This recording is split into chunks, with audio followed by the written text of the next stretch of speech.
Welcome to The Explainer. You know how in a video game, a grenade toss seems to follow that perfect arc? Or how a satellite just stays up there? Well, it all boils down to the physics of motion.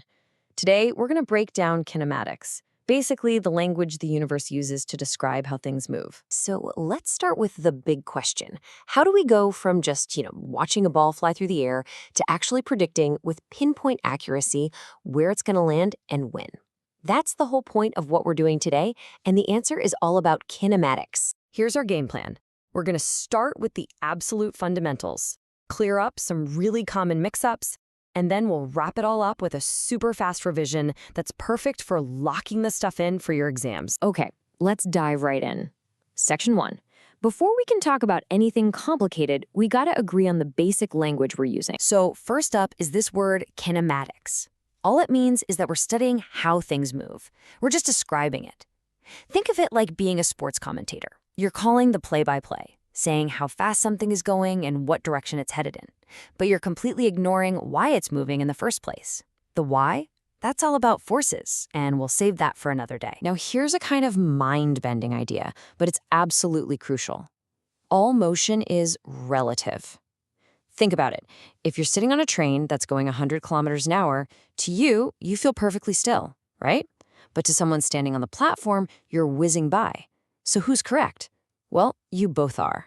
It all depends on your point of view. To talk about motion in any meaningful way, we need what's called a frame of reference, which is just a fancy way of saying we need an observer, a set of coordinates, and a clock. All right, now that we've got our frame of reference, let's get into our first big comparison. And trust me, this is a classic exam question: the difference between distance and displacement. They sound alike, but in physics, they are worlds apart. Distance is the easy one. It's the total ground you covered, kind of like the step counter on your phone or the odometer in a car.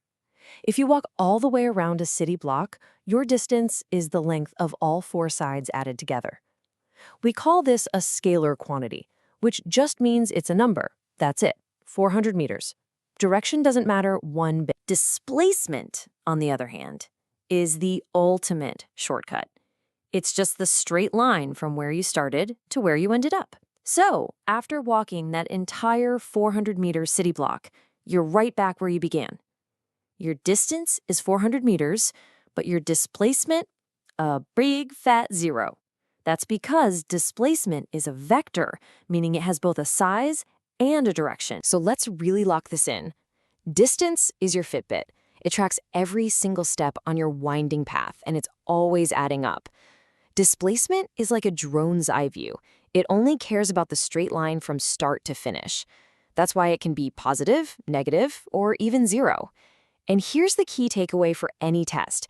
Your distance traveled will always be bigger than or equal to your displacement. Let's make this super clear with a quick example. Imagine you walk 20 meters to the east. Then you turn right around and walk 40 meters to the west. What's your total distance? Easy, right? 20 plus 40 gives you 60 meters. But your displacement? Well, you ended up 20 meters west of where you started. So if we say east is the positive direction, your displacement is negative 20 meters. See the difference? Okay, building right on top of what we just learned, let's look at another pair that trips people up: speed and velocity. And you'll see it's the exact same difference we just talked about: scalar versus vector. So speed is just how fast you're covering distance. It's the number on your car's speedometer, 60 miles per hour. Simple. But velocity, that's the rate of change of your displacement. It tells you not only how fast you're going, but also where you're going. So 60 miles per hour due north, that's a velocity. Now let's add one more little layer here, the idea of average versus instantaneous. Think about a long road trip. Your average speed for the whole journey might be, say, 80 kilometers an hour. But at any single moment, your instantaneous speed, your speedometer might say 120, or maybe even 0 if you're stuck in traffic. And it's the exact same idea for velocity. You just add the direction into the mix. Okay, so far we've talked about position and how fast that position changes. But what about when the motion itself changes? This, my friends, brings us to the real game changer in kinematics, acceleration. Now listen up, because this is the idea that catches almost everyone out at first. Acceleration is not just speeding up. Remember, velocity has direction. So, you are accelerating anytime you speed up, slow down, or even just change your direction. That's right. A car going around a corner at a perfectly steady speed is absolutely accelerating because its direction is constantly changing. That's a huge concept. You can really see this on a graph. Let's look at what's happening here. The bar on the left shows zero acceleration. That means velocity is constant, a flat line. You're just cruising. The bar on the right shows positive, constant acceleration. This means your velocity is changing, but at a nice steady rate. Think of it like smoothly putting your foot down on the gas pedal on a straight highway. So let's take everything we've just learned and apply it to the most common, everyday example of constant acceleration there is: objects falling under the pull of gravity. Now, here's the payoff. When acceleration is constant, like it is for an object in free fall near Earth, where we just swap the A for a G, we get this amazing toolkit. These three equations are your best friends for solving pretty much any of these problems. The first one connects velocity and time. The second connects displacement and time. And that third one? It's awesome. It lets you figure out final velocity without even knowing how long the trip took. Let's trace the life of a ball thrown straight up in the air. At the moment it leaves your hand, it has maximum upward velocity.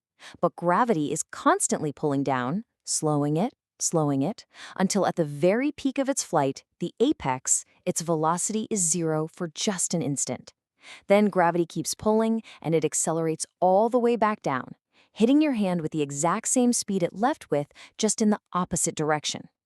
It's a beautiful, symmetrical journey. All right, we've gone through a lot. So before we finish, let's boil it all down to the absolute must-know, high-yield points. This is the stuff you want to have on lock. These right here are the golden rules. Seriously, internalize these. Getting these little distinctions right is what separates a good grade from a great one. And if you remember nothing else, remember this. Those powerful equations of motion, they only work for constant acceleration. That is a huge common mistake. And acceleration is about a change in velocity, not just speed. So at the end of the day, it's not just about a bunch of equations on a page. I like to think of it like this. Kinematics is the script for the oldest story in the universe, the story of movement. And when you learn it, you're basically learning how to read that story. Which leaves us with one final hanging question. We've gotten really good at describing the what and how of motion, but we haven't touched the why. What actually causes acceleration? What makes things change their motion? The answer to that is forces, and that's the topic for our next explainer on dynamics. Thanks for tuning in.